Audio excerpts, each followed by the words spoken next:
Hello everyone, welcome to my YouTube channel Biopool. अभी तक जो हम टॉपिक पढ़ रहे थे उस टॉपिक का नाम था biodiversity, it's conservation and environmental issue. इसके पहले हमने देखा था पार्ट 1, ये उसी सीरीज का है part, that is part 2. Myself Gokul Bajaj and we will deal with the new concept in the part 2 of biodiversity, conservation and environmental issue. अब देखिए, इसके पहले हमने पार्ट 1 में जो पढ़ा था वो हमने पढ़ा था टाइप्स ऑफ बायोडाइवर्सिटी. पहले तो हमने पढ़ा था व्हाट इज बायोडाइवर्सिटी, आपको याद होगा हमने अलग अलग एग्जांपल्स के साथ में पढ़ा था. और बाद में हमने पढ़ा था that is types of biodiversity, जिसमें हमने देखा था genetic biodiversity, species biodiversity and the ecosystem biodiversity. Then उसके बाद में हमने पढ़ा था alpha, beta and gamma biodiversity. अब उसके आगे का हम देखेंगे next topic, that is pattern of biodiversity. अब देखिए, इस पैटर्न का मतलब क्या होता है. पैटर्न का मतलब यहाँ होता है कि कहाँ पर कितनी बायोडाइवर्सिटी है. और सिंपल भाषा में अगर समझाए तो इस चीज को समझने की कोशिश करिए कि मान लीजिए एक रिवर है, एक नदी है, ठीक है, एक ओशियन है, ठीक है. अब दोनों भी, और एक पॉन्ड है, पॉन्ड, ठीक है, तालाब जिसे हम कहेंगे. तीन चीजें हैं, एक रिवर है, एक पॉन्ड है और एक ओशियन है, एक समंदर है बहुत बड़ा. अब तीन चीजें हैं, इन तीनों में भी क्या सेम डाइवर्सिटी होगी? क्या इन तीनों में भी ऑर्गेनिजम्स के बीच में जो डाइवर्सिटी है, बायोडाइवर्सिटी है, वो सेम होगी? नहीं. तालाब में थोड़ी कम होगी, यानी कि पॉन्ड में कम होगी. देन आप नदी की बात करोगे, नदी में थोड़ी ज़्यादा होगी, दैट इज रिवर में. और उसके आगे अगर आप बढ़ोगे ओशियन में तो डेफिनेटली सबसे ज़्यादा होगी, क्योंकि तीनों भी जगह पर रिसोर्सेज कैसे हैं? अलग अलग. तीनों भी जगह पर होने वाली इन्वायरमेंटल कंडीशंस कैसी है? अलग. एरिया, स्पेस, सब चीज़ें कैसी है? अलग. जिस वजह से क्या होगा कि उसे हम कहेंगे पैटर्न, कि हर अलग अलग जगह पर अलग अलग तरह की क्या है? बायोडाइवर्सिटी है. सब जगह एक जैसी बायोडाइवर्सिटी नहीं है, उसी को हम कहते हैं पैटर्न ऑफ बायोडाइवर्सिटी. तो देखिए, एक बहुत इंपॉर्टेंट स्टेटमेंट हमारे पास में है यहाँ पर, that is the diversity of organism is not uniform on the earth.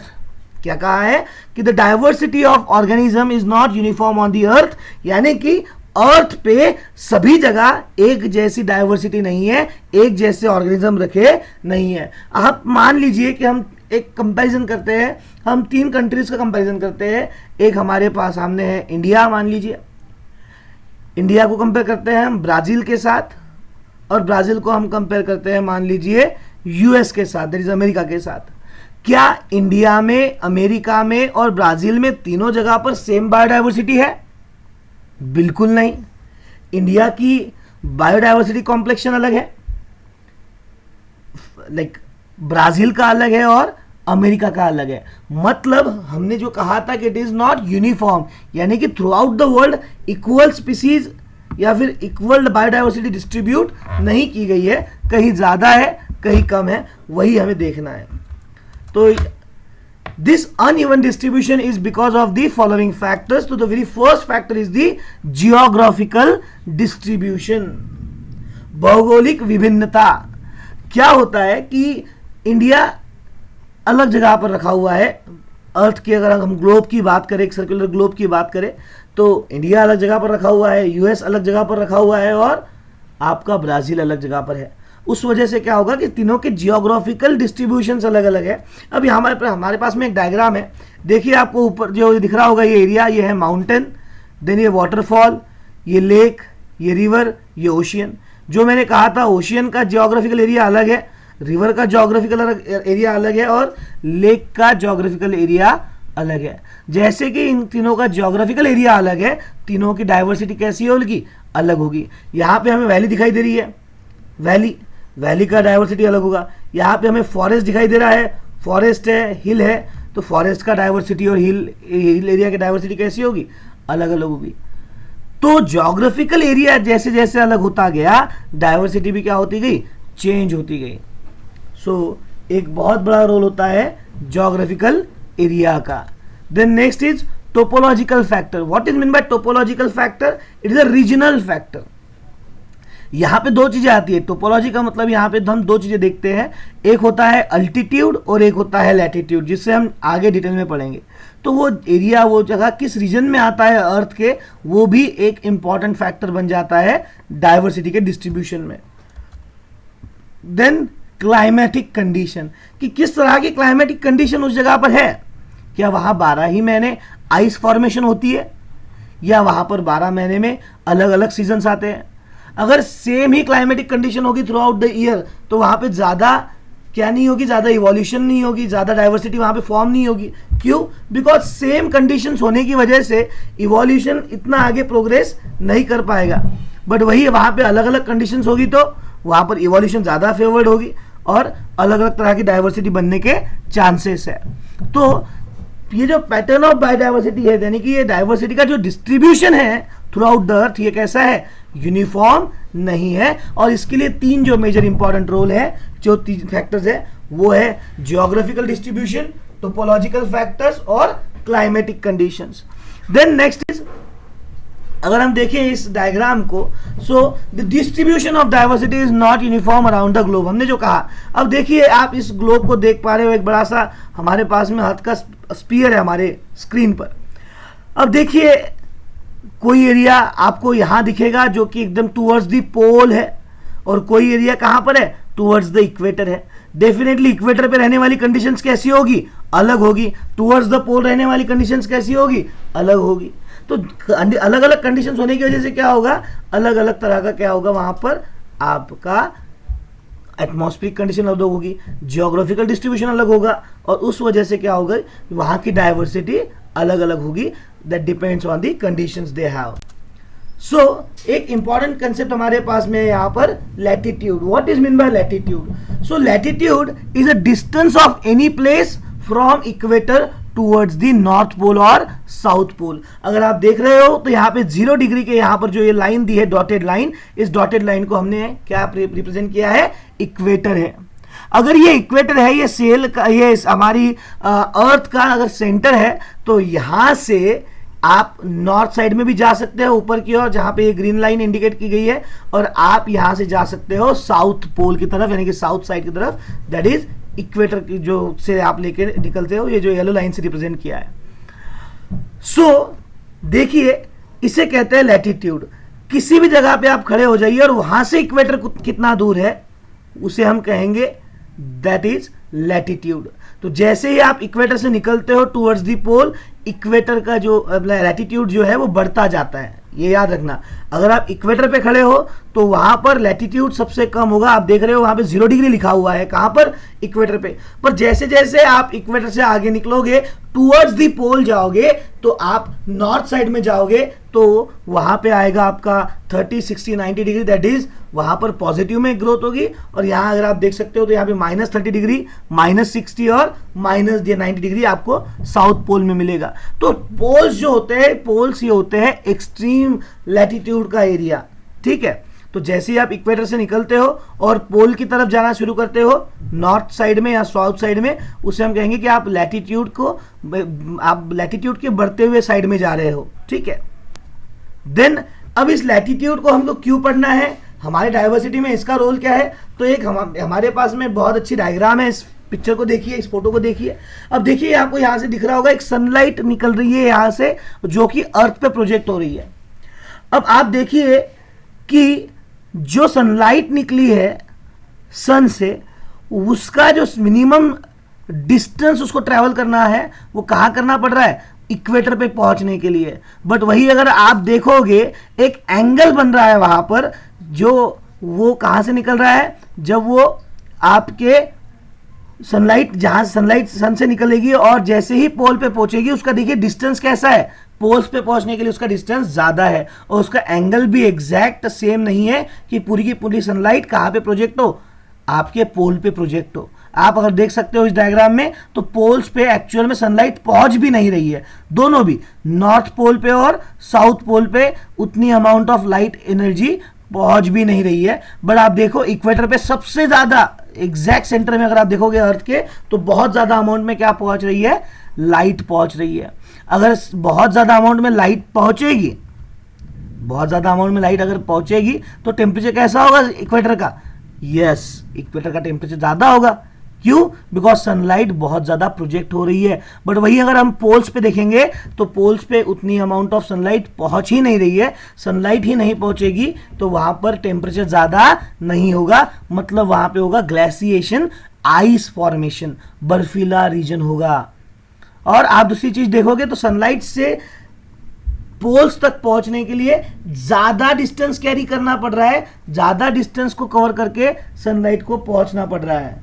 इस वजह से क्या होगा कि डेफिनेटली पोल्स की तरफ टेम्परेचर कम होगा। इससे ज्यादा बेहतर ये डायग्राम आप देख सकते हो कि पोल्स आपको दिखाई दे रहे हैं अर्थ के, तो आप देखिए जो बीच में की जो लाइन है, जो बीच में की येलो लाइन है, ये दिखा रही है कि इक्वेटर पे देखिए कि कितना कम डिस्टेंस लगता है।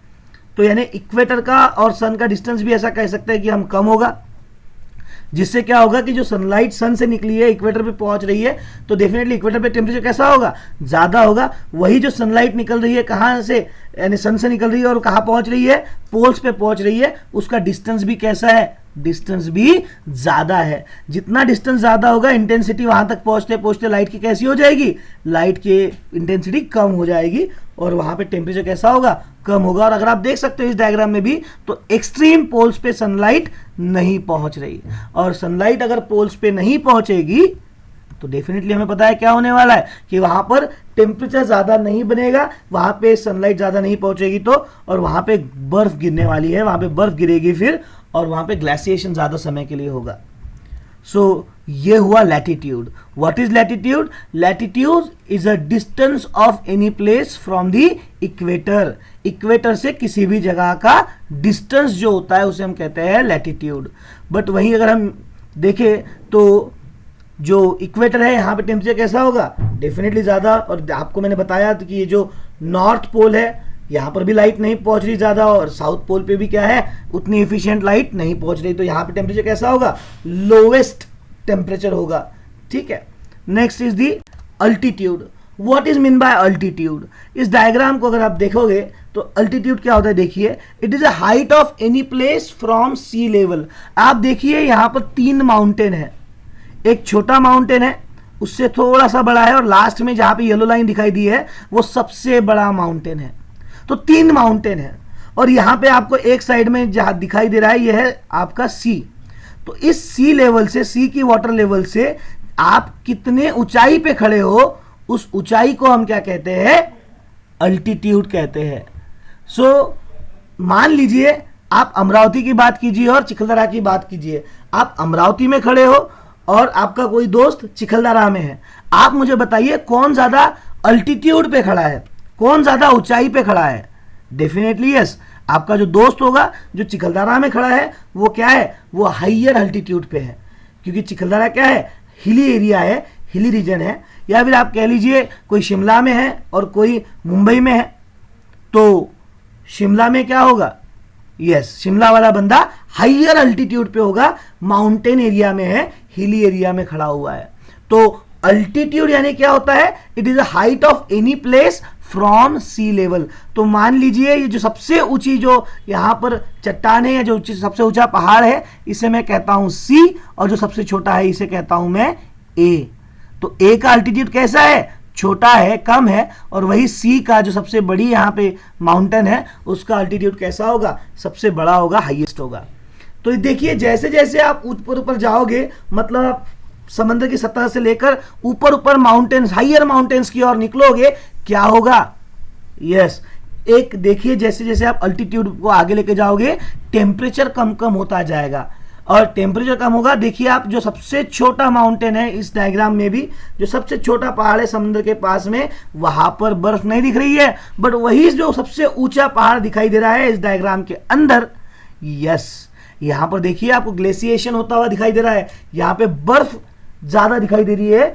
तो वहां पर क्या होगा? टेम्परेचर जैसे जैसे आप ऊपर हाइयर अल्टीट्यूड्स पे जाते जाओगे, एक्सट्रीम अल्टीट्यूड्स पे पहुंच जाओगे, वहां पे क्या होगा? वहां पे टेम्परेचर बहुत कम होगा, और टेम्परेचर कम होने की वजह से वहां पे आइस फॉर्मेशन होगा। और साथ ही साथ देखिए आप यहाँ पे अगर आप इस न्यू नंबर्स को आप पढ़ सकते हो तो ऑक्सीजन का भी प्रेशर क्या होता है? कम कम होते जाता है। जैसे ही आप समंदर के लेवल से यानी समंदर की सतह से लेकर ऊपर दहानों पर चट्टानों पर चढ़ते जाओगे, जितना ऊपर जाओगे उतना ऑक्सीजन का अमाउंट क्या होगा, कम कम होता जाएगा। आपको एक समय के बाद में सांस लेने में दिक्कत हो सकती है। तो ये हुआ altitude. What is altitude? Altitude is a height of any place from a sea level. So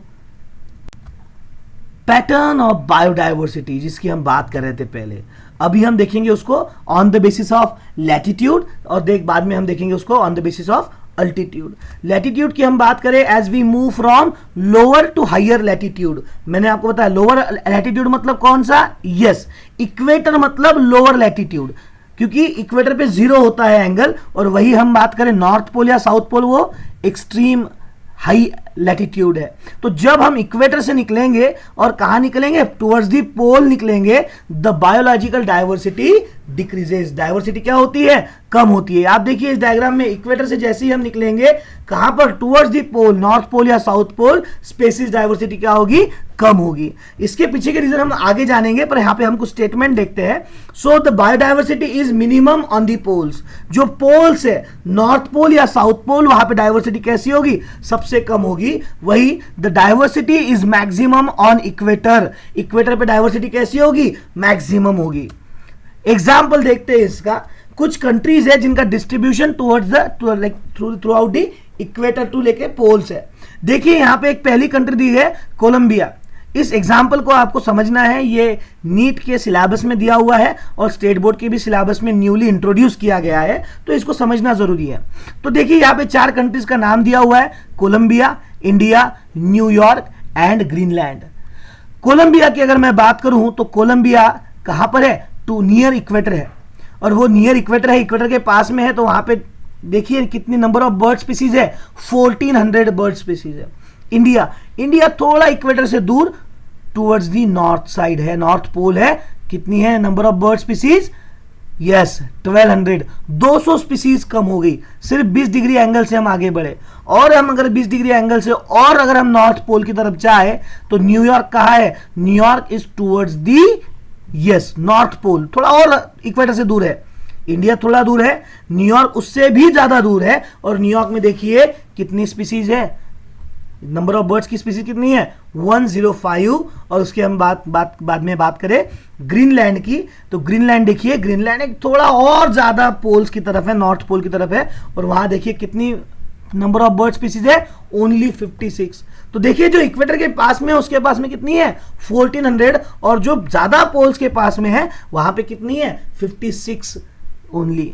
okay, तो ये है। अब उसके पीछे हम रीजन जानने की कोशिश करेंगे। तो एक सेंटेंस हम पढ़ लेंगे यहां पर कि species richness is high at lower latitude and there is steady decline towards the pole. जैसे ही हम इक्वेटर से निकलेंगे टुवर्ड्स दी नॉर्थ पोल या साउथ पोल, धीरे धीरे क्या हो जाएगा, एक कंटिन्यूअस डिक्रीज होती जाएगी। किसमें, बायोडाइवर्सिटी में। तो क्या रीजंस है, तो सबसे पहला रीजन है extreme low temperature at the poles. मैंने आपको पहले ही जब लैटिट्यूड समझाने की कोशिश की तो मैंने लैटिट्यूड से वक्त ही आपको सनलाइट का रिलेशन बताया अर्थ के साथ, कि सबसे ज्यादा लाइट कहां आती है, इक्वेटर पे आती है। सबसे ज्यादा लाइट अगर इक्वेटर पे आएगी तो टेम्परेचर भी ज्यादा कहां पे होगा, इक्वेटर पे होगा।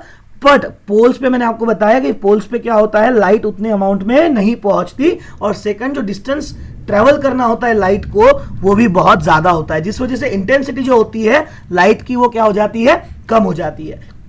तो पोल्स पे टेम्परेचर कैसा होगा, यस पोल्स पे टेम्परेचर एक्सट्रीम लो होगा, जिस वजह से क्या होगा कि वहां पे ऑर्गेनिज्म ज्यादा बेहतर तरीके से सर्वाइव नहीं कर सकते। इसका क्या रिलेशन है हमारे बायोडाइवर्सिटी से, तो आप इस चीज को समझने की कोशिश कीजिए कि क्या है, कोई ऑर्गेनिज्म है जो इक्वेटर पे है और कोई ऑर्गेनिज्म है उसी स्पीसीज का जो नॉर्थ पोल या साउथ पोल पे है। यानी एक ऑर्गेनिज्म क्या है उसी स्पीसीज का इक्वेटर पे है और दूसरा ऑर्गेनिज्म कहां पर है, पोल पर है, नॉर्थ पोल या साउथ पोल। जो इक्वेटर पे होगा वो इजीली रिप्रोड्यूस कर देगा, बिकॉज उसको अपने बॉडी का टेम्परेचर मेंटेन करने की दिक्कत नहीं है, बाहर का ही टेम्परेचर प्रॉपर है, इक्वेटर पे धूप ज्यादा होती है। बट वही जो नॉर्थ पोल पे होगा या साउथ पोल पे होगा, तो वहां पे क्या होगा, वहां पे आइस फॉर्मेशन है, वहां पे टेम्परेचर जो है ये कभी कभी माइनस में चला जाता है। और जहां पे माइनस में टेम्परेचर होगा, मुझे बताइए क्या वो किसी ऑर्गेनिज्म के लिए रिप्रोडक्शन करने के लिए फेवरेबल सिचुएशन है, बिल्कुल नहीं। ऐसे कंडीशन में जहां पे -डिग्री टेम्परेचर है वहां पर कोई भी ऑर्गेनिज्म बहुत इजीली रिप्रोडक्शन नहीं कर सकता। पहले वो क्या करेगा, पहले उसके पास में जितनी भी एनर्जी है उससे वो अपने बॉडी में हीट प्रोड्यूस करेगा उस कंडीशंस में सर्वाइव करने के लिए, ना कि वो रिप्रोडक्शन करेगा। इस वजह से क्या होगा कि उसकी रिप्रोडक्टिव एबिलिटी कम होती होगी और वहां पे उतना रिप्रोडक्शन ही नहीं होगा, तो वेरिएशन नहीं आएगी भी कम। Then lesser climatic changes throughout the years at poles. जो नॉर्थ पोल या साउथ पोल होता है, यहां पे क्लाइमेटिक चेंजेस भी कैसे होते हैं, बहुत कम होते हैं। इससे क्या होगा कि जितने क्लाइमेटिक चेंजेस कम होंगे उतने ही एडेप्टेशंस के लिए कंडीशन भी कैसी होगी, कम। आप देखो, अगर मैं आपको इस चीज को समझाऊं तो इक्वेटर पे जो होते हैं, इक्वेटर पे जो कंट्रीज होती है वो ईयरली 3 रीजन फील करती है, 3 सीजन फील करती है। यानी कि एक सबसे पहला होगा आपका समर सीजन, बाद में आएगा आपका रेनी सीजन और बाद में आएगा विंटर। 3 सीजन है कहां पर, इक्वेटर पर। बट वहीं आप एक्सट्रीम नॉर्थ पे चले जाइए या एक्सट्रीम साउथ पोल पे चले जाइए, वहां पर थ्रू आउट द ईयर कितने होते हैं, सिर्फ 2 सीजन होते हैं, that is autumn and spring. और वो भी लगभग सेम ही होते हैं, उनका बहुत ज्यादा उसमें क्या है, डिफरेंसेस नहीं आते। तो बहुत क्लाइमेटिक कंडीशंस सेम होने की वजह से क्या होता है, वहां पे डाइवर्सिटी के चांसेस कम आ जाएंगे।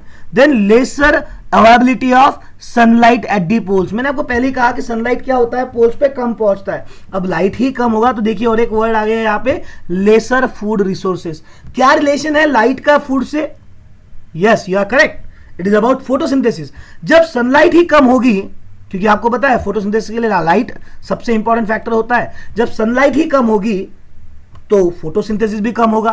फोटोसिंथेसिस कम होगा तो प्लांट्स और ज्यादा ग्रो नहीं करेंगे, कम ग्रो होंगे, प्लांट्स की ही ग्रोथ कम होगी, प्लांट्स ही कम होंगे उस एरिया में, तो ऑर्गेनिजम्स किस पे फीड करेंगे, मतलब फूड कैसा होगा वो एरिया में, बहुत कम होगा। And lastly frequent glaciation at poles, कि वहां पे क्या होता है, पोल्स पे जितना भी अवेलेबल वाटर होगा वहां पे ग्लेशिएशन बहुत फास्ट हो जाएगा, मतलब वाटर ड्रिंकेबल फॉर्म में अवेलेबल नहीं होगा, मैक्सिमम आइस फॉर्म में अवेलेबल होगा, जिससे ऑर्गेनिज्म का सर्वाइवल और भी मुश्किल हो जाएगा। तो ऐसा नहीं है कि पोल्स पे ऑर्गेनिज्म नहीं है, पोल्स पे डाइवर्सिटी है, बट कैसी है, बहुत कम है, बहुत माइन्यूट डाइवर्सिटी है पोल्स पे, ये मेरा कहने का मतलब है। बट वही इक्वेटर की हम बात करें तो इक्वेटर पे अब डाइवर्सिटी ज्यादा है।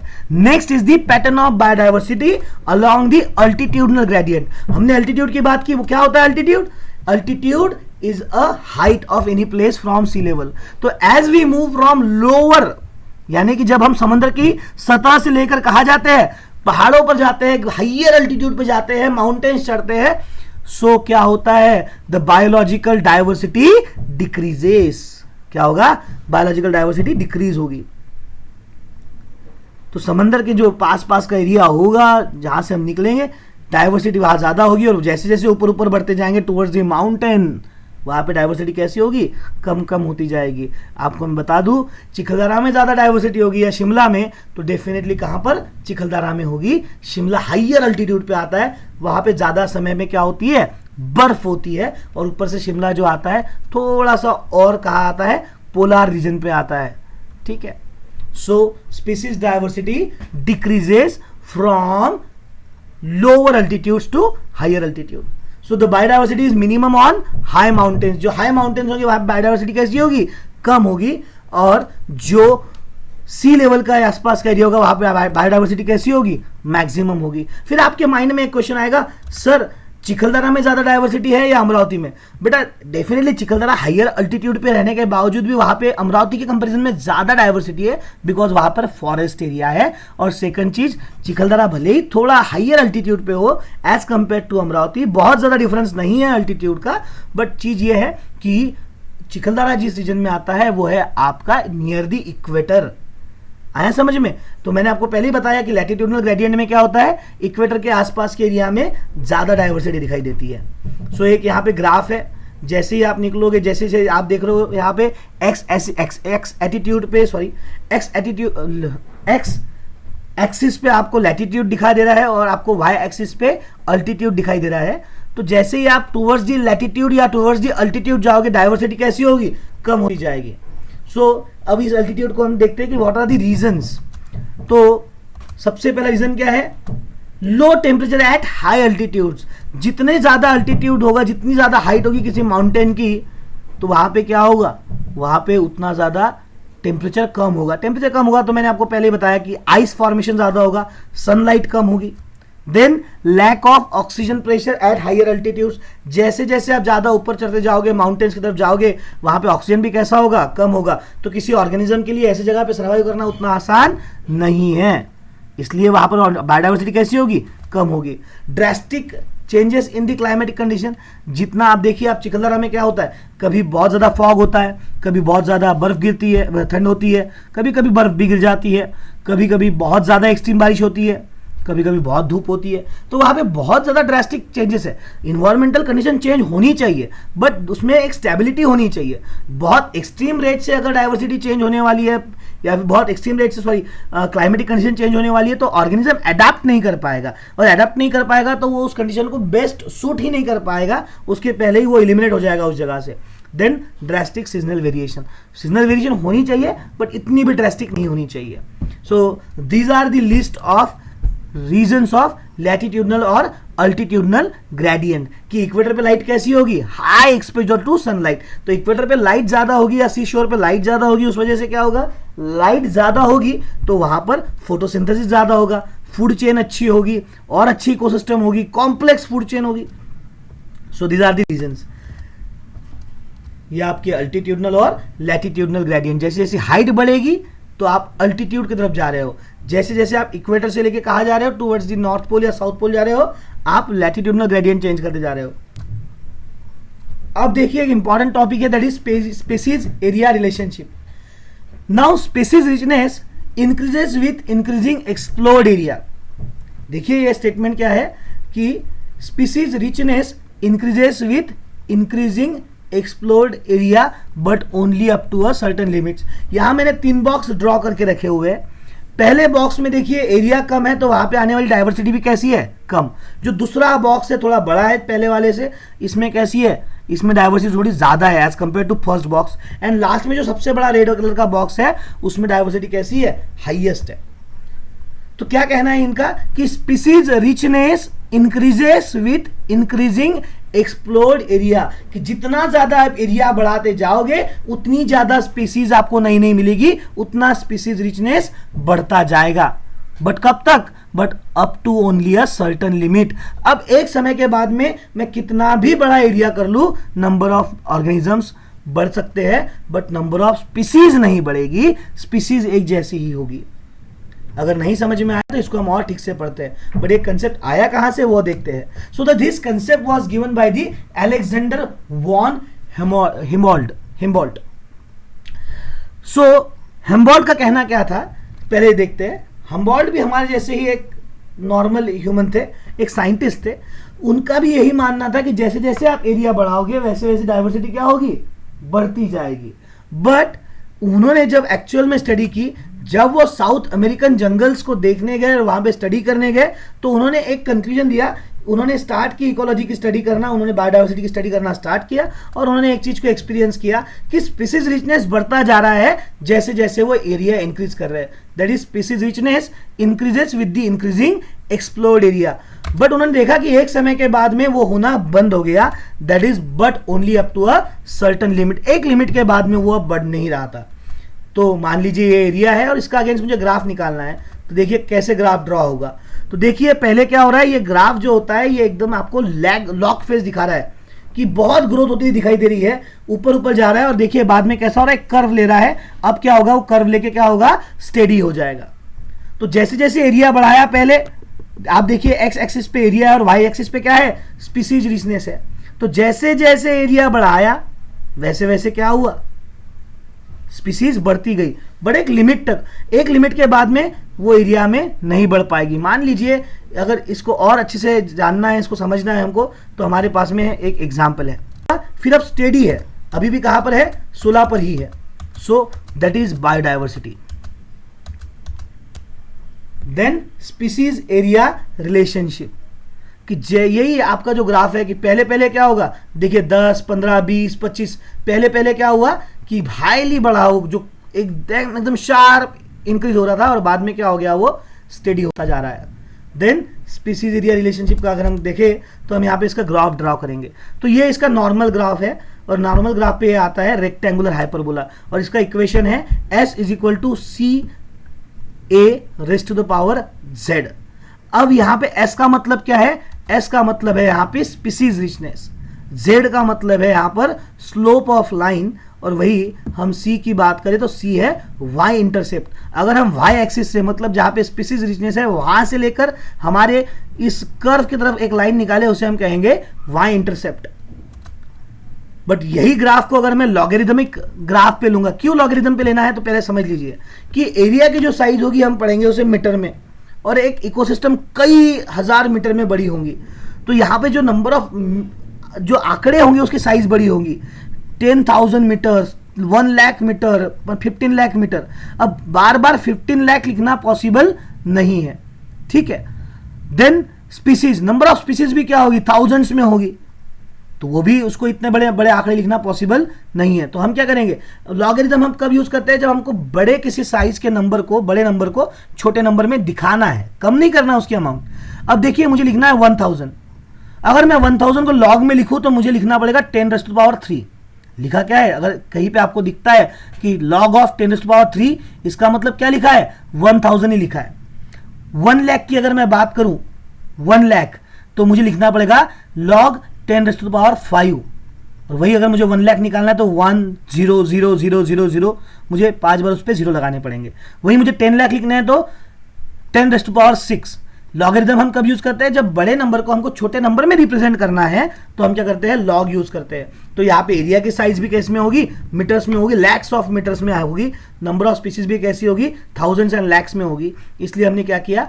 इस को हमने लॉगरिदमिक ग्राफ में चेंज कर दिया। और अगर हम लॉगरिदमिक ग्राफ में इसको कन्वर्ट कर देंगे तो हमारा इक्वेशन ऐसा हो जाएगा, log of s is equal to log of c plus z log of a। और यहां पे जो लाइन बनेगी वो लाइन कैसी बनेगी? स्ट्रेट लाइन बनेगी। तो यहां पे डिफरेंस किसका है? ग्राफ का है। नॉर्मल ग्राफ पे लेंगे तो हमें रेक्टेंगुलर हाइपरबोला मिलेगा, वही हम लॉगरिदमिक ग्राफ पे लेंगे हमें स्ट्रेट लाइन मिलेगी। So this is the relation कि क्या है? जैसा जैसा एरिया बढ़ाते जाओगे नंबर ऑफ स्पीसीज बढ़ती जाएगी, बट कब तक? Up to a certain limit. एक समय के बाद, एक एरिया के बाद में नंबर बायोडाइवर्सिटी नहीं बढ़ेगी। सो ये हुआ इस लेक्चर के लिए। Thank you.